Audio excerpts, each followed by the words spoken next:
তার সাহেবগণের কাছে একটি মানবিক আবেদন। রোগীকে একবার জিজ্ঞাসা করুন, আপনি কি কাজ করেন। যদি সে শ্রমিক কিংবা বেকার হয়, তাইলে অপ্রয়োজনীয় পরীক্ষা দেওয়া বন্ধ করুন। কথা বলার কারণ হচ্ছে, প্যাথোলজি বা ডায়াগনস্টিক সেন্টারে অসংখ্য বিশেষজ্ঞ ডাক্তারগণ বসেন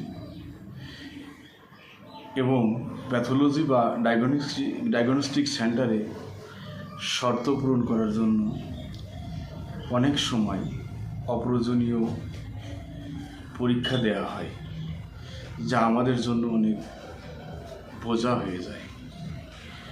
তাই অনুরোধ করব, আপনারা অপ্রয়োজনীয় চিকিৎসা দেওয়া বন্ধ করুন। ধন্যবাদ সকলকে। এই ভিডিওটা ভালো লাগলে সচেতনতার জন্য প্রচার করবেন।